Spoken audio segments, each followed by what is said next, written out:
தென்னாடுடைய சிவனையே போற்றி, எந்நாட்டவர்க்கும் இறைவா போற்றி. நேயர்கள் எல்லாருக்கும் வணக்கம்.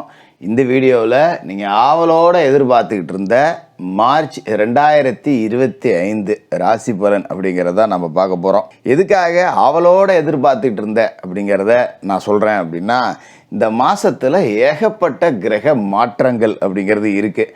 அதாவது கிரகங்கள் எல்லாம் அப்படியே ஒன்றோட ஒன்று கூடி போய் மீன ராசியில் பெரிய ஒரு கிரக சேர்க்கை அப்படிங்கிறதே இருக்குது. முக்கியமான கிரகங்கள் எல்லாமே மீன ராசியில் குரு பகவானோட வீட்டில் கூட போகுது. இந்த மார்ச் மாதம் அப்படின்னு பார்த்தீங்கன்னா குரோதி வருடம் மாசி 17 சனிக்கிழமை கும்ப லக்கணம் துவிதியை திதியில் பிறக்குது. இப்போ இந்த மாதத்தோட கிரக நிலைகள் அப்படின்னு பார்த்தீங்கன்னா சூரியன் கும்பராசியில் இருக்கார், 15ஆம் தேதி மீன ராசிக்கு போகிறாரு. செவ்வாய் மிதுன ராசியில் பலம் அடைஞ்சிட்டாரு. புதன் மீன ராசியில் இருக்கார், 18ஆம் தேதி வக்கரகதியில் பின்னோக்கி கும்பராசிக்கு போகிறாரு.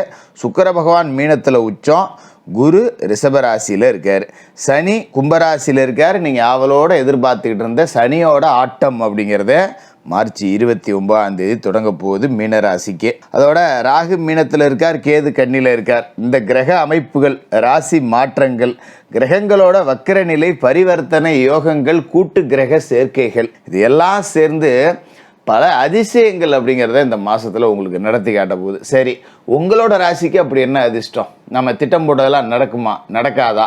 அப்படியே பயங்கர சிந்தனையோட இந்த வீடியோவுக்கு நீங்கள் பார்க்க வந்திருப்பீங்க. தொடர்ந்து பாருங்கள், உங்களுக்கு நன்மைகள் நடக்கும் அப்படிங்கிற நம்பிக்கையோட வாக்க சொல்கிறேன். மீனராசி நேயர்களே, உங்களுக்கு இந்த மார்ச் மாதம் எப்படி இருக்குது அப்படின்னு பார்த்தோன்னா, மீனராசிக்காரர்களுக்கு இந்த மார்ச் மாதத்தில் 7.5 சனியில் ஜென்ம சனி அப்படிங்கிறது இந்த மாத கடைசியில் வரப்போகுது. அதுக்கு நாம் ஏற்கனவே பலன் அப்படிங்கிறதெல்லாம் சொல்லியிருப்போம். இருந்தாலும் மீனராசிக்காரர்களுக்கு கொஞ்சம் பயம் அப்படிங்கிறது இந்த மார்ச் தொடங்கின உடனே இருக்கும். பயப்படலாம் வேண்டியதில்லை. இந்த மாதத்தில் பெரும்பகுதி கிரகங்கள் எல்லாமே உங்களோட சொந்த ராசிக்குள்ளே வரப்போகுது. அதே மாதிரி பார்த்தீங்கன்னா சுக்கிரன் இப்போ ராசிக்குள்ளேயே உச்சத்தில் இருக்கார், புதன் ராசிக்குள்ளே இருக்கார், 5ஆம் தேதிக்கு மேலே சூரியன் ராசிக்குள்ளே வரப்போகிறாரு, ராகு ஏற்கனவே ராசிக்குள்ளே இருக்கார், சனி 29ஆம் தேதி ராசிக்குள்ளே வரப்போகிறாரு. இப்போ மொத்த விருந்தாளியும் எல்லா கிரகமும் உங்கள் வீட்டுக்கு வரப்போகுது. இதில் தின விருந்தாளி, மாத விருந்தாளி, வருஷ விருந்தாளி எல்லாரும் உங்கள் வீட்டுக்கு வர போகிறாங்க. இது கிரகங்கள் எல்லாம் ராசிக்குள்ளே வர்றது அப்படிங்கிறது நமக்கு வெட்டி செலவு வைக்கிறது வேலை அப்படின்னு தான் இதை நம்ம சொல்லணும். சாதாரணமாக பார்த்தீங்கன்னா குடும்ப செலவுகள் அப்படிங்கிறது 2-3 மடங்காக இப்போ ஆகும். மாதத்துக்கு ஒரு 2000 மளிகை ஜாமான் வாங்கிட்டு இருந்தேன், 3000க்கு மளிகை ஜாமான் வாங்கிட்டு இருந்தேன், ஓடி போச்சு.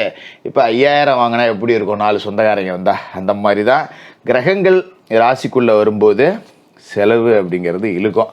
தேவையில்லாத செலவு வரும். கண்ணாப்புனான்னு பத்திரிக்கை வந்து கும்மியும். அங்கே சொந்தத்தில் கல்யாணம், இங்கே சொந்தத்தில் வீடு கூடி போகிறாங்க, அங்கே காது குத்து, இங்கே விசேஷம், அது இதுன்னு செலவு கொஞ்சம் கூடுதலாகக்கூடிய ஒரு மாதம் அப்படின்னே சொல்லலாம். இருந்தாலும் பயப்பட வேண்டியதில்லை. நல்லபடியாக பிரச்சனை இல்லை, ஏதோ சுப செலவு தானே ஆகுது, அப்படியானா ஆகிட்டு போகுது, அதை பற்றி கவலைப்பட வேண்டியதில்லைன்னு நினச்சிட்டு மனசை தேர்த்திக்கலாம். ராசி அதிபதி குருவோட நிலையில் மாற்றம் அப்படிங்கிறது இல்லை. ராசி அதிபதி குரு பகவான் 3ஆவது இடத்துல இருக்கார். அவருக்கு வீடு கொடுத்த சுக்கிரன் உங்களோட சொந்த ராசியில் உச்சமடைஞ்சிருக்காரு. அதாவது ராசிக்கு சுக்கிரன் யார் அப்படின்னு பார்த்தீங்கன்னா 3க்கும் 8க்கும் அதிபதி. அவர் உங்கள் ராசியில் பரிவர்த்தனை யோகம் அப்படிங்கிறத அடைஞ்சிருக்கார். அப்படிங்கும்போது கொடுக்கல் வாங்கல் அப்படிங்கிறதுல கவனமாக இருக்கணும். ஏன்னா நீங்கள் ஏமாந்து போகிறதுக்கான வாய்ப்பு அப்படிங்கிறது இருக்குது. எவன்ட்டையாவது நம்பி பணத்தை கொடுத்துருவீங்க, திடீர்னு பார்த்தீங்கன்னா அவன் தரமாட்டான், பொய் சொல்லி உங்ககிட்ட வாங்கிட்டு போயிருப்பான். கேட்கும்போது ஐயோ ஆஸ்பத்திரியில் கிடக்கனே, உடம்பு சரியில்லைப்பா, எங்கள் அம்மாவுக்கு உடம்பு சரியில்லை, அப்பாவுக்கு உடம்பு சரியில்லை, மனைவிக்கு உடம்பு சரியில்லை, இப்படி நயமாக பேசி வாங்கிட்டு போயிடுவாங்க. ஆனால் பார்த்தீங்கன்னா அவன் ஏதாவது வெட்டி செலவுக்கு வாங்கிட்டு போய் பொறுக்கி தின்னுட்டு ஜாலியாக இருந்துட்டு போயிடுவான். திரும்ப நம்மளால் வாங்க முடியாது. அதுமாரி இந்த காலகட்டத்தில் நம்ம கடன் வாங்குறதும் வச்சுக்கக்கூடாது. அதுமாரி இப்போ எந்த ஒரு சொத்தையும் விற்கிற வேலை வச்சுக்கக்கூடாது. நான் செவ்வாய் அர்த்தாஷ்டம ஸ்தானத்தில் இருக்கார். இந்த காலகட்டத்தில் சொத்து வாங்கக்கூடாது, சொத்து விற்கக்கூடாது. சொத்தை விற்றீங்கன்னா இப்போ பார்த்தீங்கன்னா ஒரு 10 லட்ச ரூபா போகிற சொத்தை 8 லட்ச ரூபாய்க்கு விற்று போடுவீங்க. 2 நாள் கழிச்சு பார்த்தீங்கன்னா ஒருத்தன் 10 லட்சத்துக்கு கேட்பான். ஐயோ 2 நாள் அவசரப்பட்டு 2 லட்சத்தை இழந்துட்டோமே அப்படிங்கிற மாதிரி இருக்கும். அதனால் நிலபுலம் சார்ந்து வாங்கல், கொடுக்கல், விற்பல் எதுவுமே வேண்டாம். அதுமாரி பாகம் பிரிச்சுக்கிறது, போகிறது வர்றது, எந்த முன்முயற்சி அப்படிங்கிறதும் இந்த மாதத்தில் எடுக்க வேண்டாம். அதுமாரி ரியல் எஸ்டேட்டு, தரகு, கமிஷன் இந்த வேலை செய்கிறவங்களுக்குலாம் வேலை முடியும், ஆனால் காசு வராது. என்னமோ விடியாமுஞ்சி வேலைக்கு போனால் வேலை கிடைச்சாலும் கூலி கிடைக்காதுன்னு சொல்லுவாங்கல்ல, அந்த கதையாகிடும். அதனால் கொஞ்சம் கவனமாக இருங்க.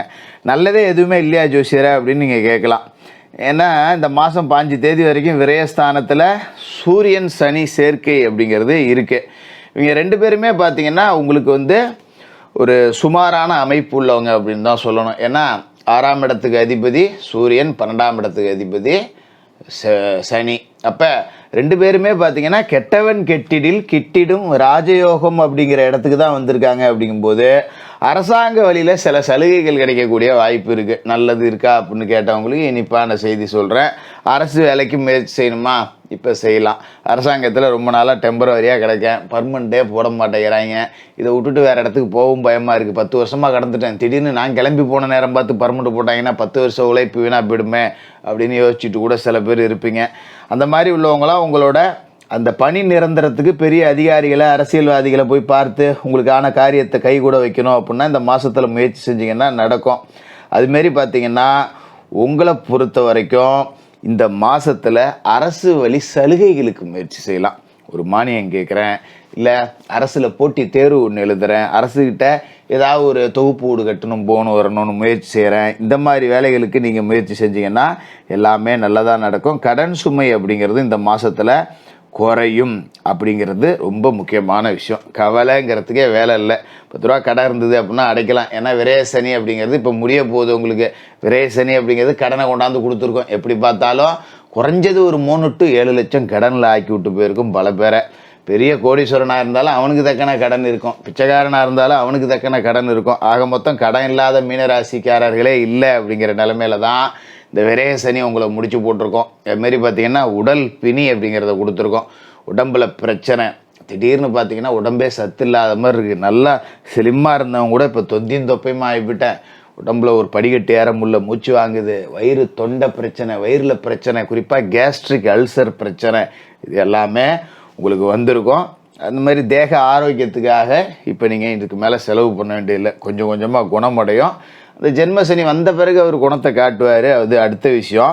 இப்போதைக்கு உங்களுக்கு மருத்துவ செலவுகள் அப்படிங்கிறது இருக்காது, கவலைப்பட தேவையில்லை.